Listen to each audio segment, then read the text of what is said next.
할렐루야. 우리 빈들의 마른 풀 같이 시들은 나의 영혼에 성령의 단비를 부어달라는 우리 간절한 마음으로 우리 찬양하면서 마음의 문을 열겠습니다.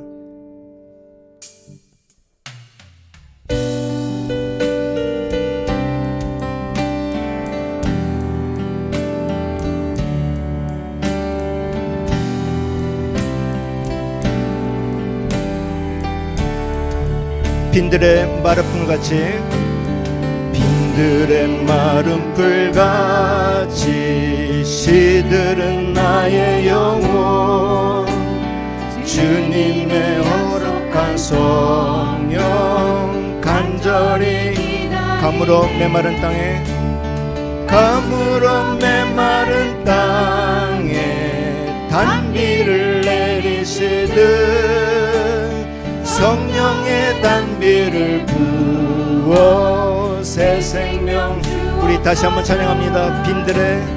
빈들의 마른 풀같이 시들은 나의 영혼 주님의 허락한 성령 주님의 허락한 성령 간절히 기다리네. 가물어 메마른 땅에 단비를 내리시듯 성령의 단비를 부어 새 생명. 절 따라 우로를 내려 조목이 무성한 갈급한 내 심령 위에 아멘. 성령을 부으소서. 가물어 메마른 땅에 단비를 내리시 성령의 단비를 부어 새 생명. 우리 가사를 다시 한번 생각합니다. 절 따라 우로를 내려 조목이 무성한 갈급한 내 심령 위에 성령을 부소서.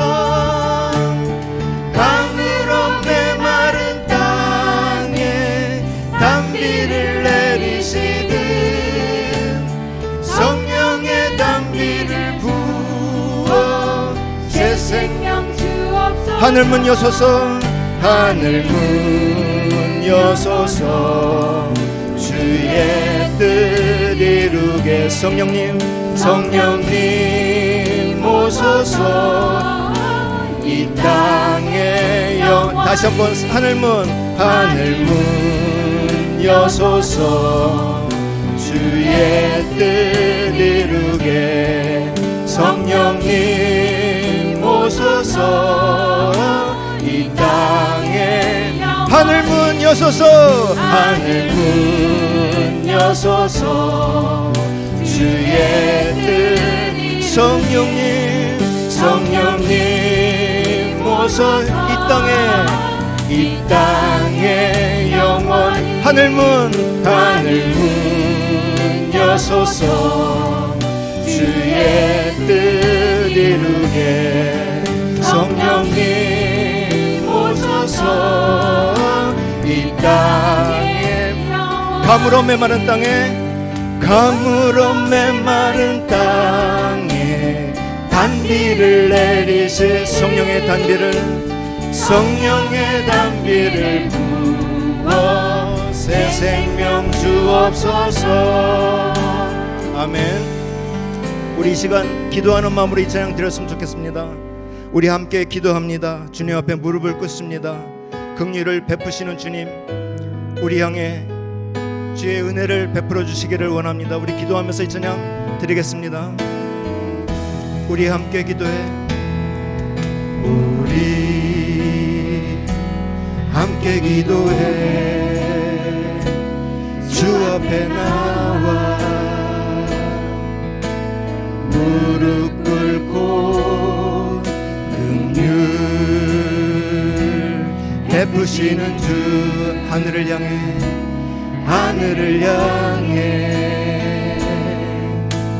두 손 들고 하늘 문이 열리고 은혜의 빗줄기 이 땅 가득 내리도록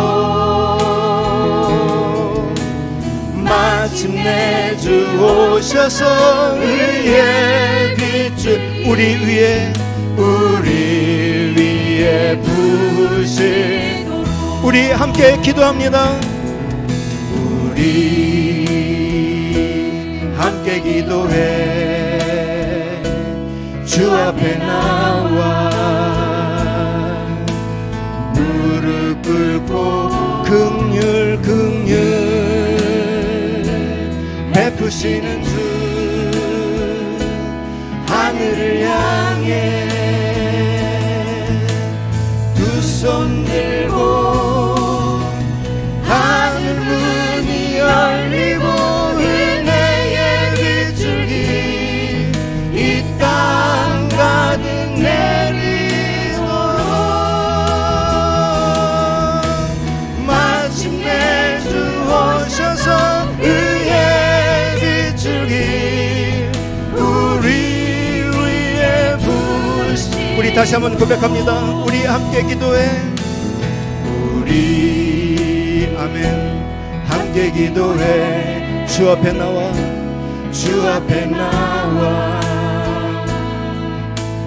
무릎 꿇고 긍휼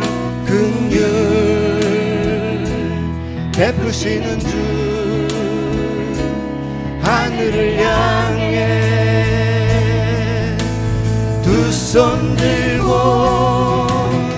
하늘 문이 열리고 은혜의 빗줄기 이 땅 가득 내리도록 마침내 주 오셔서 의의 빛을 우리 위에 부으신 하늘 문이 열리고 은혜의 빗줄기 이 땅 가득 내리도록 마침내 주 오셔서 의의 빗줄기 우리 위에 우리 다시 한번 고백합니다. 하늘 문이 열리고 은혜의 빗줄기 이 땅 가득 내리도록 마침내 주 오셔서 의의 빗줄기 우리 위에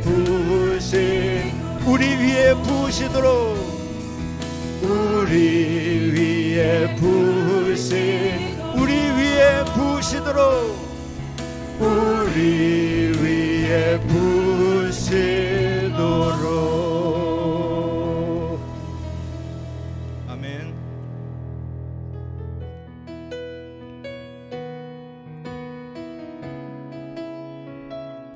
우리 가사를 잘 음미하면서 이 찬양 드렸으면 좋겠습니다.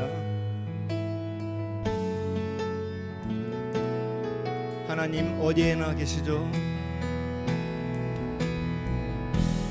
하나님 어디에나 계시죠?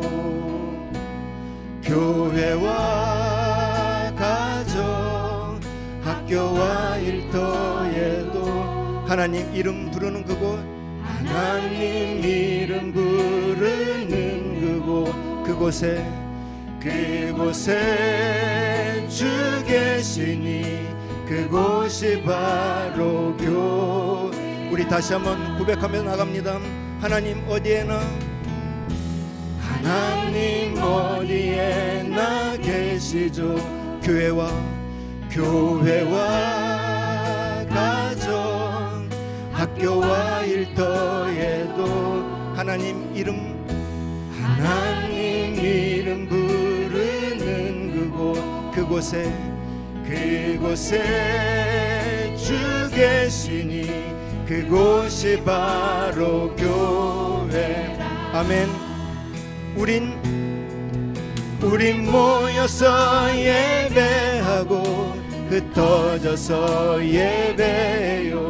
우린 어디 있든지 하나님 함께 하시니 우린 모여서 예배하고 흩어져서 예배해요. 우리 어디 있든지 오직 주님만 예배합니다.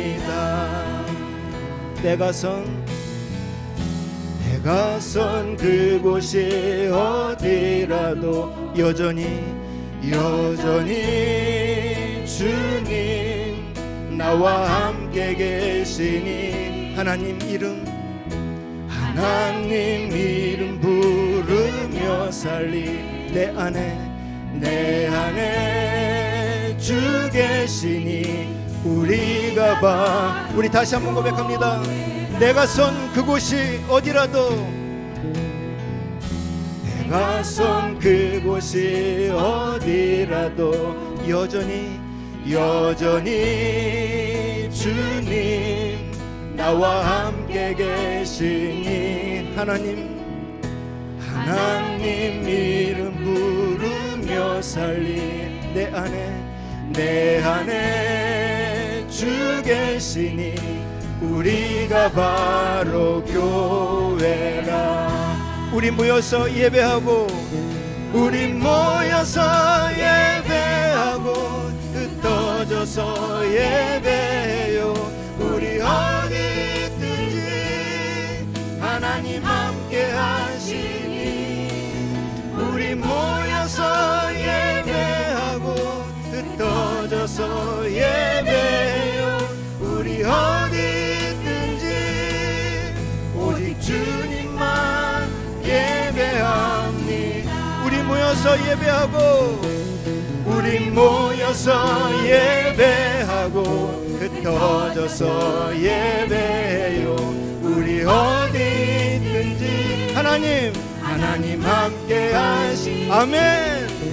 우리 모여서 예배하고 흩어져서 예배해요. 우리 어디 있든지 오직 주님만 예배하. 우리 다시 한번 큰 소리로 외칩니다. 우리 모여서 예배하고 흩어져서 예배해요.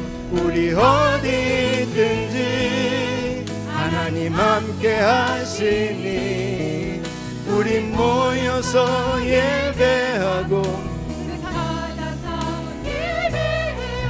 우리 어디 있든지 오직 주님만. 우리 다시 한번 가사를 잘 생각하면서 이 찬양 드립니다. 우리 어디 있든지 우리 모여서 예배하고 흩어져서 예배해요. 우리 어디 하나님 내가 이렇게 하기를 기도하겠습니다. 우리 모여서 예배하고 흩어져서 예배해요. 우리 어디 있든지 오직 주님만 예배합니다. 오직 주님만 예배하겠습니다. 오직 주님만 예배합니다. 오직 주님만 예배하겠습니다. 오직 주님만 예배합니다. 우리 시간 함께 기도하기를 원합니다. 전하는 교회 십자가의 공동체라는 표어로 올 한 해도 벌써 3분의 1이 지나가고 있습니다. 하나님, 우리가 하나님 말씀대로 얼마나 그 말씀을 지키며 믿지 않는 자들에게 복음을 증거했습니까? 그러하지 못한 부분에 대한 용서함을 구하고 하나님께서 내게 다시 한번 권능을 주시면 내가 그 권능을 받고 성령의 인도함으로 인하여서 땅끝까지 이르러 주님의 증인이 되겠습니다 라는 고백이 우리 입술로 나오기를 원합니다. 또한 이 시간 김정현 목사님 말씀을 증거하실 때 우리가 십계명에 대한 모든 전반적인 부분을 다 배워왔는데 하나님, 내가 하나님의 사랑과 이웃의 사랑을 내 마음판에 새기면서 말씀대로 지키기를 원합니다. 또한 목사님이 말씀을 다시 한번 선포할 때 내가 깨닫지 못한 부분이 있거든 그 말씀을 나로 위안해 주시고 그 말씀으로 인해서 내가 깨닫지 못한 그 하나하나까지도 다 회개하며 나아갈 수 있도록 이 시간 목사님에게 능력 베풀어 달라고 우리 주여 한번 외치고 간절히 기도하겠습니다. 주여, 사랑의 주 하나님, 우리의 마음을 다스려 주시기를 원하옵나이다. 하나님 말씀에 순종하지 못한 우리의 죄인들을 아버지 하나님 용서하여 주시기를 원합니다. 이 시간에도 성령의 인도함을 받고자 이 시간에 주 앞에 나와서 머리를 숙여 싸움나이다. 우리의 마음을 어루만져 주시오며 하나님께로 올바로 나아갈 수 있도록 우리를 이끌어 주시기를 원합나이다. 전하는 교회 십자가의 공동체라는 목표 아래 아버지 하나님의 우리가 달려오고 있사옵나이다. 하나님, 율법책에 기록된 대로 다 지켜 행하게 되면 내 길이 평탄하고 형통되리라고 하나님께서 말씀하신 대로 아버지 하나님, 주의 말씀을 주의로 묵상하게 하시되 하나님을 사랑하며 이웃을 사랑하며 믿지 않는 자들에게 복음을 증거할 수 있는 우리의 복음의 나팔수들이 될 수 있도록 우리를 인도하여 주시기를 간절히 바라옵고 원합나이다. 이 시간에도 김종회 목사님에게도 능력을 베풀어 주시오며 아버지 하나님, 그의 입술에 나오는 말씀이 우리의 심령을 쪼갤 수 있도록 인도하여 주시옵고 그 말씀에 다시 한번 내가 머리를 숙이게 하여 주시오며 그 말씀에 힘을 입어 죽음의 하나님의 복음의 나팔수가 될 수 있도록 인도하여 주시옵소서.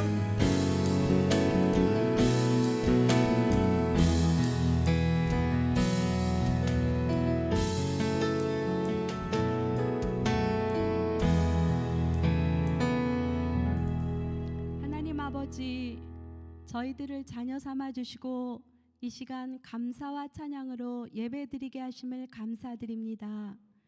분주하고 소련한 세상 가운데서도 저희들을 이곳으로 부르시어 하나님 은혜의 보좌 앞에 나와 구원의 사랑을 감사하며 찬양하며 예배드리게 하심을 감사를 드리옵나이다. 아멘. 하나님의 자녀로 온전히 구별된 삶을 살지 못하고 우리의 욕심과 우리의 생각과 고집으로 살았음을 고백합니다. 또한 우리들의 고난과 여러 가지 어려운 환경 속에서도 주님의 마음을 깨닫지 못하고 우리들의 마음대로 살았음을 하나님 고백합니다.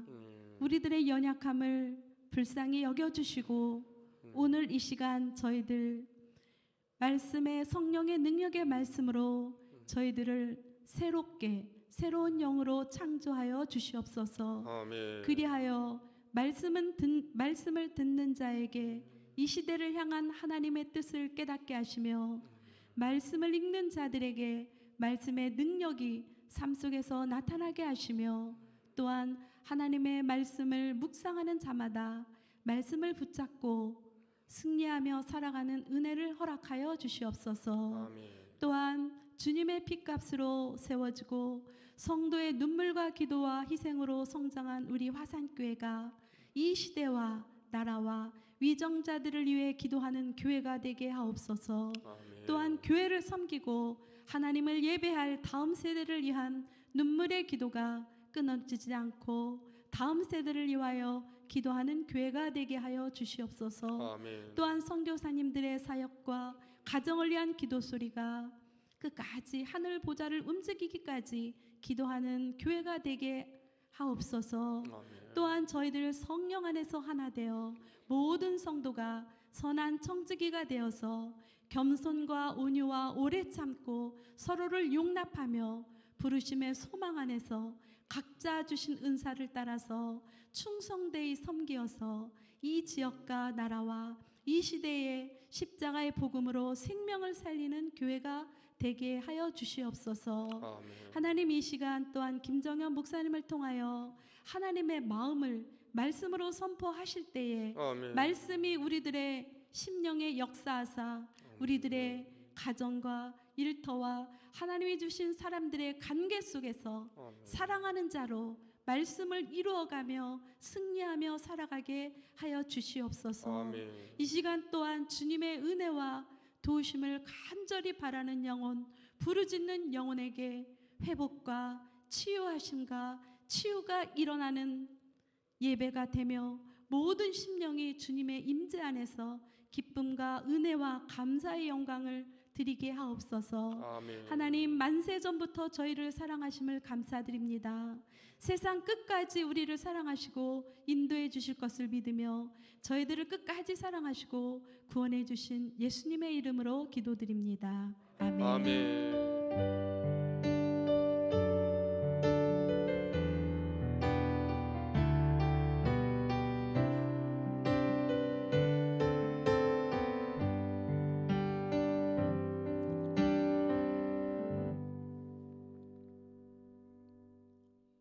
교회 소식 전해드리겠습니다. 내일 모레 이번 주 금요일 8시에 본당에서 2단 대책 특별 집회가 있습니다. 강사는 김충일 목사님으로 한국기독교 2단 상담소협회 강사이십니다. 많이 오셔서 큰 은혜 받으시기 바랍니다. 셀리더 및 남전도의 회장 모임이 오늘 수요 예배 후에 각 목장별로 모임이 있습니다. 실버셀 연합 예배는 내일 오전 11시에 2층 소 예배실에서 있습니다. 기타 나머지 광고는 주보를 참고해 주시면 감사하겠습니다. 오늘 함께 은혜 받으실 말씀은 신명기 5장 1절에서 6절까지의 말씀입니다. 한 절씩 봉독하시겠습니다. 모세가 온 이스라엘을 불러 그들에게 이르되 이스라엘아, 오늘 내가 너희의 귀에 말하는 규례와 법도를 듣고 그것을 배우며 지켜 행하라.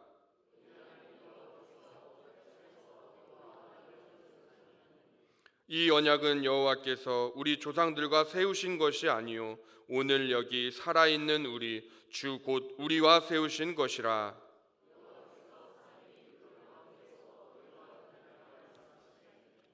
그때에 너희가 불을 두려워하여 산에 오르지 못하므로 내가 여호와와 너희 중간에 서서 여호와의 말씀을 너희에게 전하였노라. 여호와께서 이르시되 나는 너를 애굽 땅 종되었던 집에서 인도하여 낸 내 하나님 여호와라. 아멘. 할렐루야. 수요 예배 은혜의 자리에 나오신 화산의 모든 성도님들을 축복합니다. 오늘은 십계명은 여전히 유효합니다라는 제목으로 말씀을 전하겠습니다. 최근 이슈가 되고 있는 뉴스 기사가 있습니다. 저는 어제 제 눈을 의심했는데요. 전두환 전 대통령의 손자 전우원 씨가 한 말이 있습니다. 바로 11조를 교회에 안 내도 된다라는 뉴스 기사였습니다. 11조는 교회에서 헌금을 착취하기 위해 만든 문화이다. 구약의 율법은 이미 성취되었으므로 이웃을 사랑하면서 우리는 그렇게 선하게 살면 된다. 11조는 안 해도 된다라고 말했습니다. 그 청년이 마약을 하더니 아직 약이 덜 깨서 헛소리를 하고 있습니다. 눈은 반이 이렇게 풀려 있더라고요. 그런데 그분이 성경을 조금 읽기는 한 것 같은데 틀렸지요. 율법은 우리 예수님께서 다 이루셨습니다. 이것은 맞습니다. 그러나 율법 중에서도 오늘날 우리가 적용해야 하는 것들이 몇몇 있습니다. 그중 하나가 바로 11조이고 그동안 수요 강단을 통해 우리가 함께 살펴왔던 십계명입니다. 예수님도 헌금을 하셨습니다. 제자 베드로와 성전세를 내시고 들어가셨습니다. 율법 아래에 태어나셨고 율법의 요구를 모두 만족시키셨습니다. 예수님께서는 세금과 헌금에 관하여 이렇게 말씀하셨는데요. 가이사의 것은 가이사에게, 하나님의 것은 하나님께 드리라고 말씀하셨습니다. 이는 곧 국가에 대한 납세의 의무와 하나님께 대한 헌금 생활을 말씀하신 것입니다. 예수님도 헌금을 하셨습니다. 십계명도 지키셨습니다. 하나님을 사랑하셨고 부모님을 공경하셨고 이웃을 사랑하셨습니다. 그러나 애석하게도 전우원 씨와 같이 율법을 오해하는 일명 율법 폐기론자들이 교회 안에도 많이 있다는 사실입니다.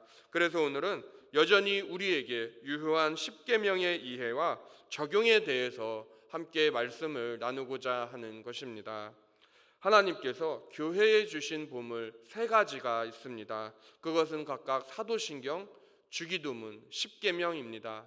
사도신경이 우리의 믿음에 관한 것이고 주기도문이 우리의 기도에 관한 것이라면 십계명은 구원받은 자는 곧 이렇게 산다라고 하는 우리의 삶에 관한 것입니다. 다시 정리하면 사도신경은 우리의 믿음, 주기도문은 우리의 기도, 십계명은 우리의 삶입니다.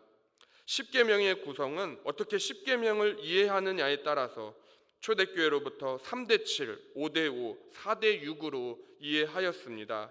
먼저 3대 7 법칙은 어거스틴과 마틴 루터가 주장한 십계명의 구성입니다.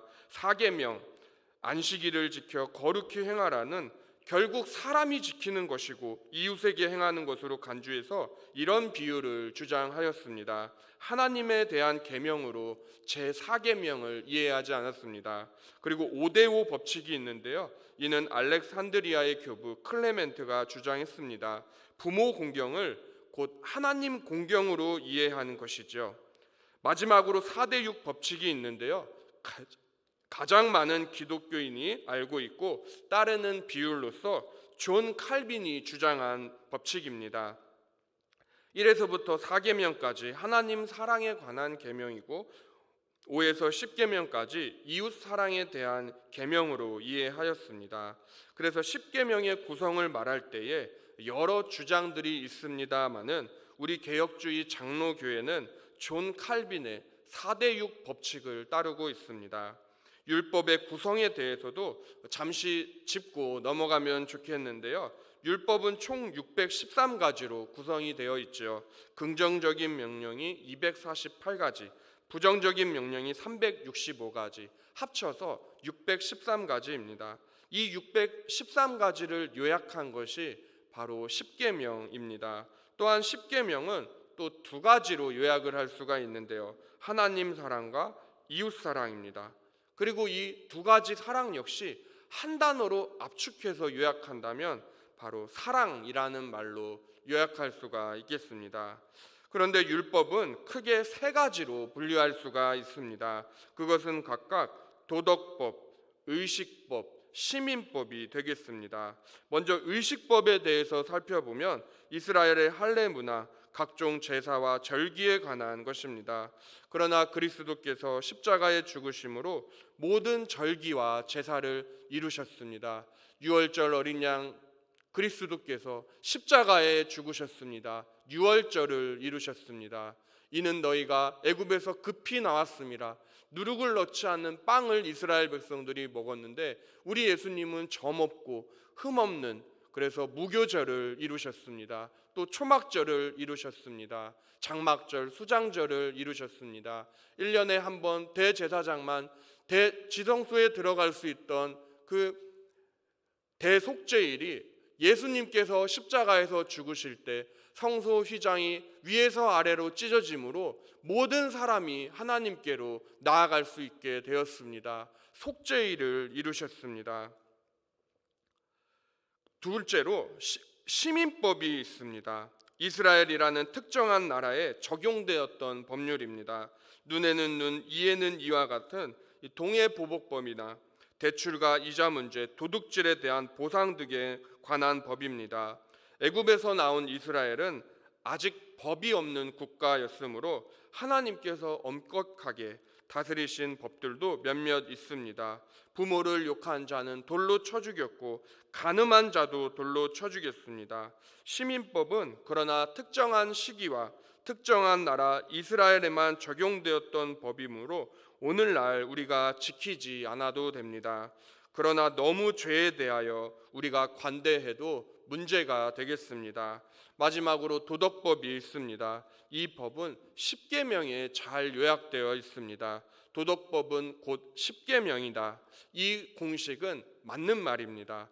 도덕법은 옛 시대나 새 시대에서나 여전히 우리에게 유효합니다. 오늘날 사람들이 가장 크게 오해하는 것 중 하나는 제사와 같은 의식법과 시민법은 안 지켜도 되므로 도덕법 즉 십계명 역시도 지켜야 할 성경 말씀 목록에서 제외시킨다는 것입니다.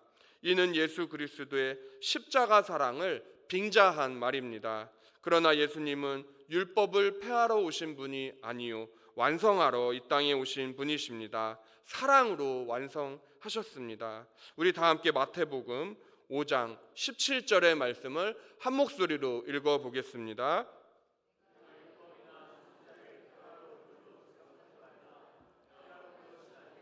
완전하게 하려 함이라. 아멘. 더욱 재밌는 것은 사람들이 성경의 십계명은 그 순서조차 외우지 못할 뿐더러 지키려고 하지 않으면서 부부 십계명, 일터 십계명, 물질 십계명 등등 십계명을 응용해서 삶에 적용하고 있다라는 사실입니다.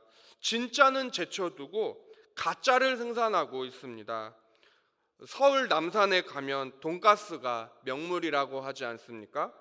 예, 그 원조집이 있는데 어느 그 남자 청년 유튜버가 용기가 있더라고요. 사칭한 점주를 고발했습니다. 빅페이스라고 하는 유튜버인데요. 사칭한 점주가 또 그 유튜버를 신고해서 법정 싸움까지 갔습니다. 마찬가지로 사람들은 성경에 기록된 진짜 십계명은 안 지키면서 진짜를 둔갑한 가짜 십계명을 마구 생산하고 있는 현실입니다. 어쨌거나 율법은 적법하게만 쓰면 그것은 선한 것임을 우리가 아노라라고 사도 바울은 말했습니다. 그래서 율법의 기능은 무엇입니까? 첫 번째로 율법은 죄를 깨닫게 하는 기능이 있습니다. 권선징악의 기능이 있습니다. 무엇이 선한 것이고 악한 것인지, 하나님이 기뻐하시고 싫어하시는 것이 무엇인지 율법이 그 기능을 합니다. 둘째로 몽학선생의 역할을 합니다. 죄를 깨닫는 신자를 그리스도께로 인도합니다. 옛날 개역 한글 성경에는 몽학선생, 우리가 가지고 있는 개역 개정은 초등교사로 번역이 되어 있습니다. 세 번째로는 삶의 방식을 적용해 줍니다. 적용해 줍니다. 죄를 깨닫고 그리스도로 말미암아 구원을 받은 성도가 이제 어떻게 살아야 하는지 삶의 방식을 제공합니다. 그래서 도덕의 법칙은 십계명에 총괄되어 나타나 있는 것입니다. 우리는 십계명을 구시대의 유물, 낡은 가죽 부대로 여길 것이 아니라 여전히 살아서 역사하시고 구원받은 성도가 지켜야 하는 이 보은의 관점에서 받아들여야 하겠습니다. 다시 말하면 저희 담임 목사님께서도 말씀해 주셨듯이 십계명을 지킨다고 우리가 구원받는 것은 아닙니다. 구원은 오직 예수 그리스도로 말미암습니다. 그러나 구원받은 성도가 이 땅에서 어떻게 하나님의 선하신 뜻을 따라 그분께 영광 올려드리는 삶을 살 수 있는가라는 우리의 이 질문에 십계명이 그 대답이 됩니다. 십계명을 준수하며 사는 삶, 바로 거룩하신 하나님께서 하나님의 자녀된 우리에게 요구하시는 삶입니다. 오늘 말씀은 신명기입니다. 그런데 성도님들께서 궁금해하실 것입니다. 아니 십계명은 이미 하나님께서 시내산에서 모세를 통해 출애굽기 20장에 주시지 않았습니까? 시내산 언약을 체결하면서 주셨는데 왜 또 십계명이 신명기 5장에 등장하는 겁니까? 왜 십계명이 반복됩니까? 이런 질문을 충분히 하실 수가 있습니다. 일단 출애굽기 20장과 오늘 본문 신명기 5장의 청중은 다릅니다.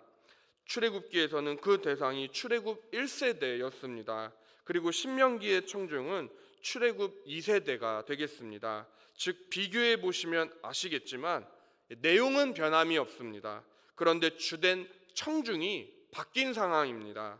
하나님의 말씀은 변함이 없습니다. 너희가 순종하면 복을 받고 불순종하면 저주를 받을 거야.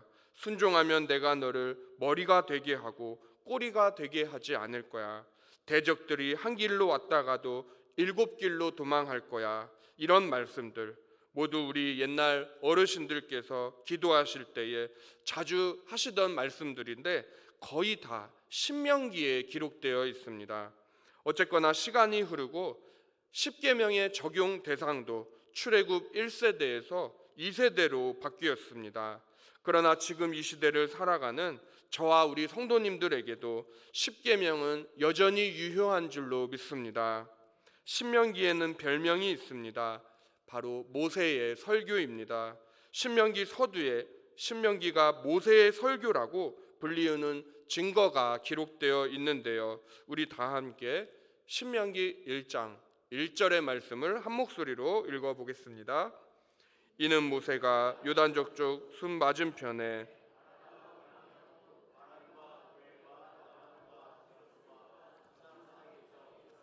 이스라엘 무리에게 선포한 말씀이니라. 아멘. 선포한 말씀. 그래서 신명기는 총 3편의 모세의 설교로 구성이 되어 있는데요. 신명기의 구조를 잠시 살펴보시면 다음과 같습니다. 1에서 4장은 과거적인 성격이 있습니다. 모세의 설교 제목은 기억하라입니다. 5장에서 26장은 두 번째 설교로 현재적 성격이 있습니다. 순종하라가 핵심 주제입니다. 마지막 세 번째 모세의 설교는 27장에서 마지막 34장까지로 미래적 성격이 있습니다. 준비하라라고 하는 핵심 메시지가 있습니다. 그래서 오늘 본문은 신명기 5장입니다. 모세의 두 번째 설교에 해당하면서 동시에 현재적인 성격을 지니고 있습니다. 지금 바로 여기서 순종해야 되는 하나님의 말씀인 것입니다. 그래서 언약의 시제는 현재라는 것을 기억해야 합니다. 과거의 언약이 열조들에게, 이스라엘 출애굽 1세대에게 전혀 효과가 없었다, 의미가 없었다는 말이 아닙니다. 순종하면 복을 받는데 그들은 그것에 실패하였습니다.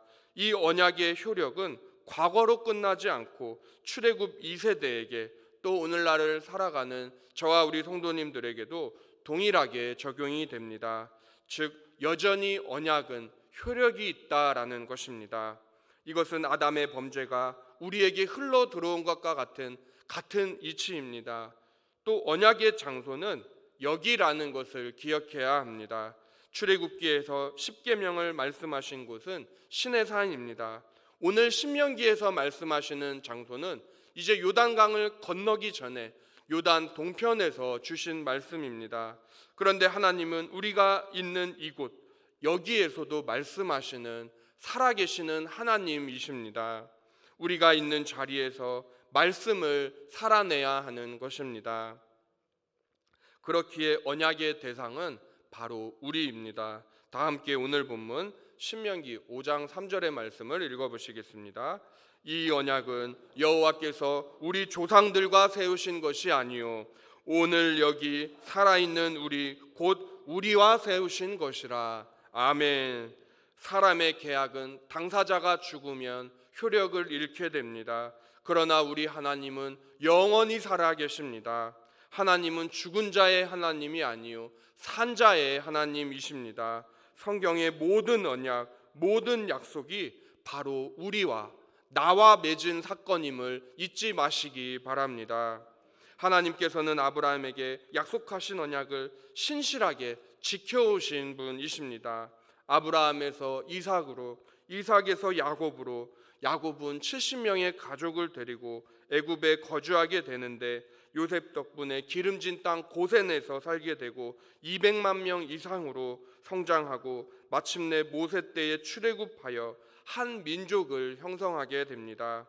하나님은 이스라엘을 낮에는 구름 기둥으로 밤에는 불 기둥으로 인도하셨습니다. 오늘 말씀에서도 그것을 말씀하고 계시는데요. 구름과 불은 각각 구약에서 하나님의 나타나심, 신현에 대한 증거입니다. 쉐키나라고 부릅니다. 하나님의 임재를 가리키는 단어입니다. 구름으로 불로 그들을 인도하셨습니다. 그것들이 멈추면 이스라엘 진영은 멈췄고 앞서가시면 이스라엘은 그 뒤를 따라갔습니다. 하나님이 움직이셔야 이스라엘도 움직였습니다.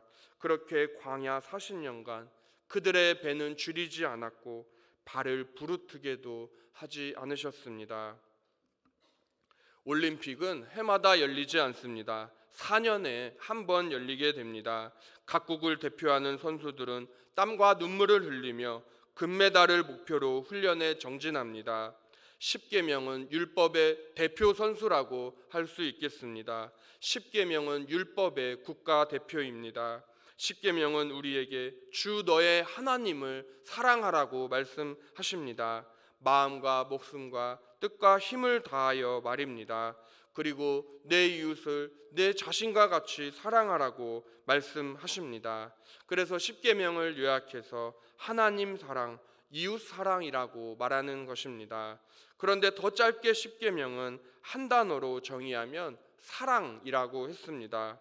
율법이라고 하면 대개는 차갑고 딱딱하고 지키기 어려운 계명으로 우리에게 다가오는데 율법은 사랑이라고 표현하니까 어떻게 느껴오십니까?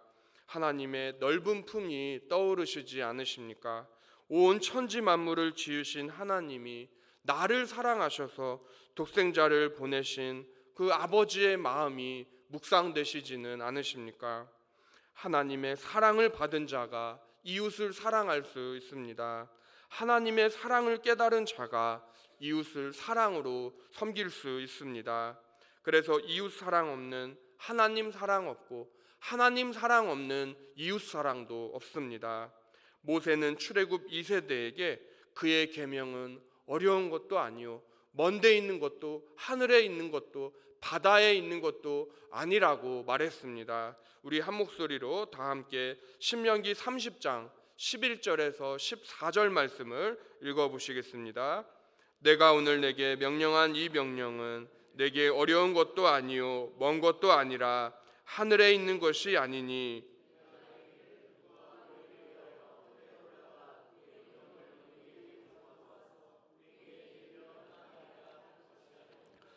이것이 바다 밖에 있는 것이 아니니 내가 이르기를 누가 우리를 바다를 건너가서 그의 명령을 우리에게로 가지고 와서 우리에게 들려 행하게 하랴 할 것도 아니라 오직 그 말씀이 내게 매우 가까워서 내 입에 있으며 내 마음에 있은즉 네가 이를 행할 수 있느니라. 아멘. 그리고 하나님은 율법을 계속 갱신하시며 자신의 백성이 순종하여 복받기를 원하십니다. 하나님은 사랑하는 자가 도덕법을 지키는데 이스라엘은 하나님을 저버리고 다른 우상을 사랑하고 그것들을 섬깁니다. 이스라엘 백성들은 실패하였습니다. 그래서 옛 언약으로는 구원에 이르는 사람이 없었습니다. 이 때문에 예수님이 이 땅에 오신 것입니다. 새 언약의 중보자로서 말입니다. 율법에 순종해야 구원을 받는데 그 율법을 사람들이 안 지키자 택하신 백성들을 구원하시기 위해 예수님이 십자가에 죽으셨습니다. 우리는 때로 말합니다. 그래요. 하나님 사랑은 어렵지 않아요. 그런데 이웃 사랑이 어려워요. 낯설고요. 어떻게 내가 그 사람에게 다가가요? 심지어 이웃 사랑 안에는 원수 사랑도 포함되어 있잖아요. 날 아프게 한 사람, 상처를 준 사람을 내가 어떻게 용서해요?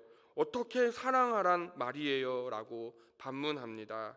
그러나 하나님은 지금 당장 그를 찾아가서 용서하라, 사랑하라고 말씀하시지 않습니다. 은 20냥에 자신을 팔아넘긴 형들을 용서하기 위해 요셉에게도 시간이 필요했습니다. 혼자 울 시간이 필요했습니다. 교만한 형들의 마음을 낮출 계획할 시간도 필요했습니다. 그리고 용서하기 위해 식사 교제도 해야 했습니다. 밥을 같이 먹어야 마음 문이 열리기 때문입니다.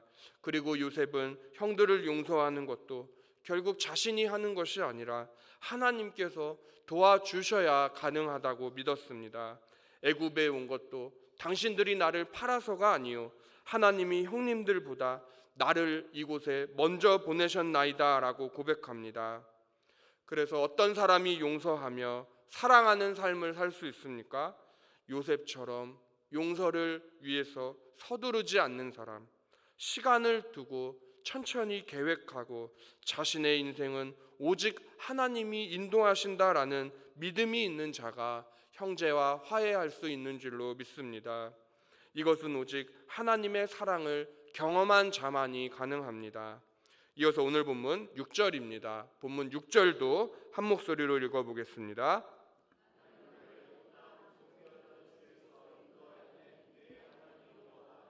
아멘. 나는 너를, 나와 너가 있을 때에 관계가 성립됩니다. 6절에서 나는 너를, 즉 인격적인 관계를 말씀하고 계십니다. 하나님은 이스라엘을 언약의 대상이요 축복의 대상으로 그들을 부르셨습니다. 애굽 땅 그들이 노예 생활 종되었던 곳에서 건져내시고 해방시켜 주신 여호와 하나님이십니다.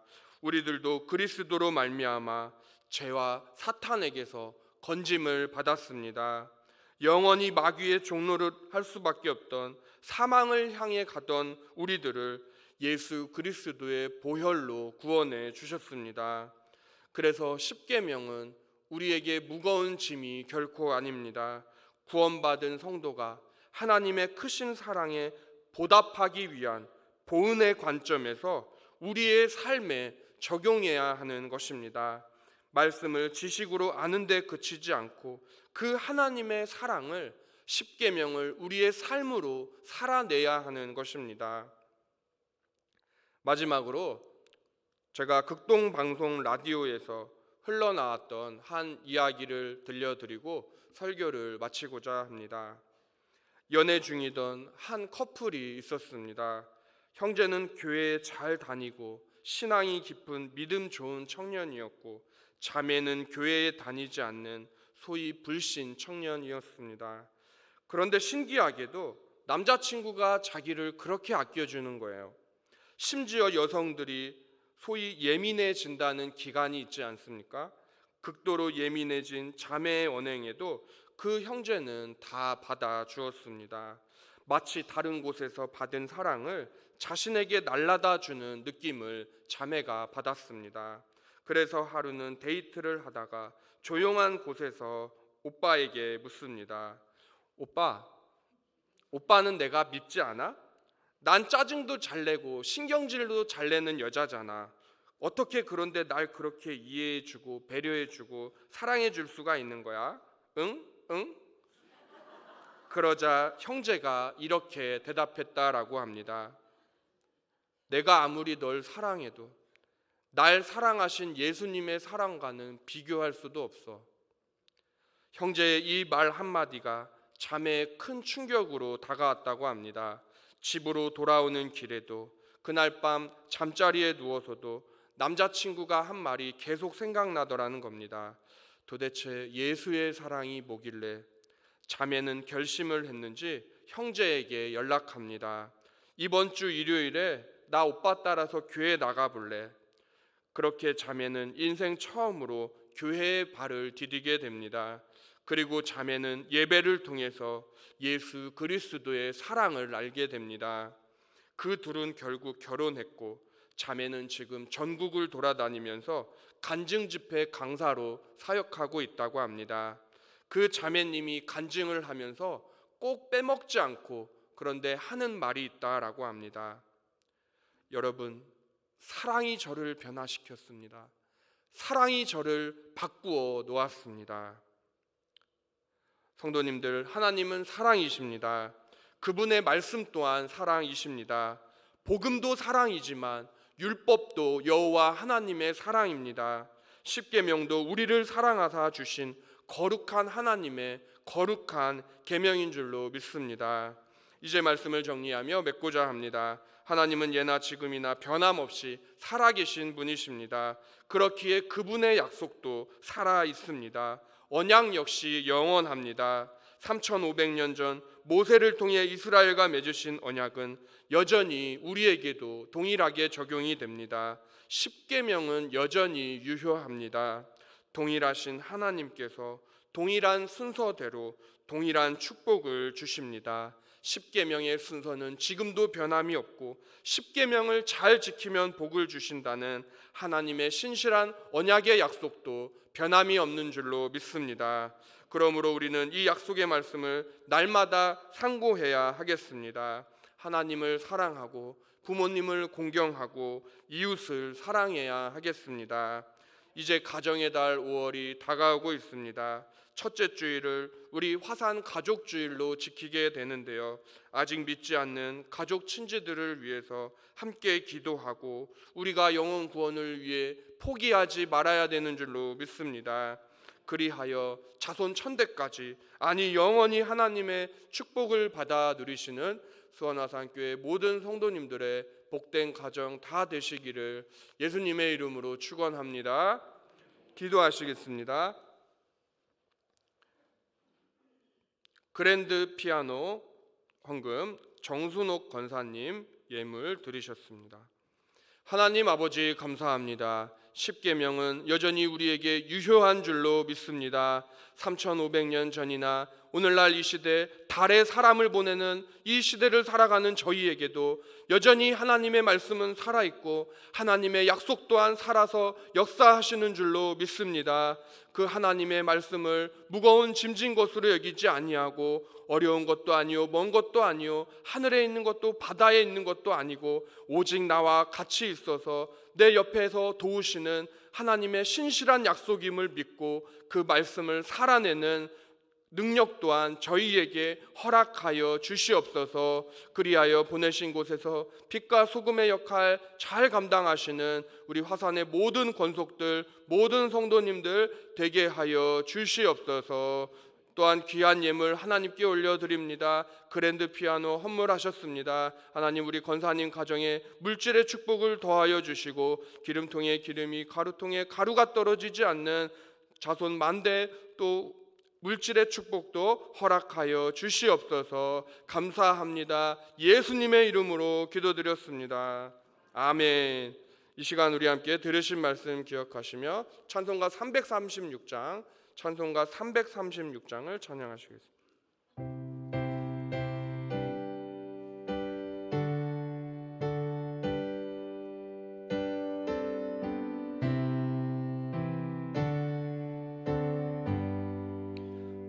환난과 핍박 중에도 성도는 신앙 지켰네. 이 신앙 생각할 때에 기쁨이 충만하도다. 성도의 신앙 따라서 죽도록 충성하겠네. 옥중에 매인 성도나 양심은 자유 얻었네.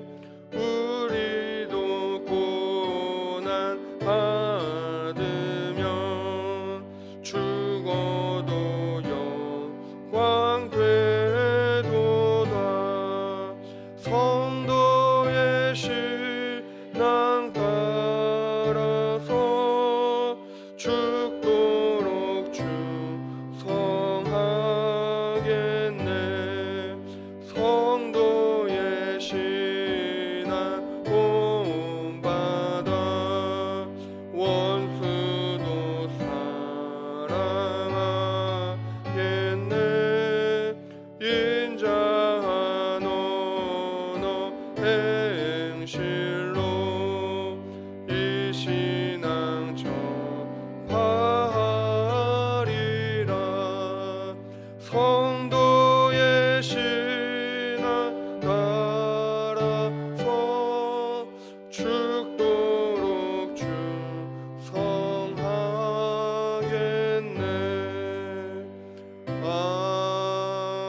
아멘. 주기도문으로 수요 예배를 마치겠습니다. 하늘에 계신 우리 아버지여, 이름이 거룩히 여김을 받으시오며 나라가 임하시오며 뜻이 하늘에서 이루어진 것 같이 땅에서도 이루어지이다. 오늘날 우리에게 일용할 양식을 주옵시고 우리가 우리에게 죄 지은 자를 사하여 준 것 같이 우리의 죄를 사하여 주옵시고 우리를 시험에 들게 하지 마옵시고 다만 악에서 구하시옵소서. 대개 나라와 권세와 영광이 아버지께 영원히 있사옵나이다. 아멘. 이 시간은 우리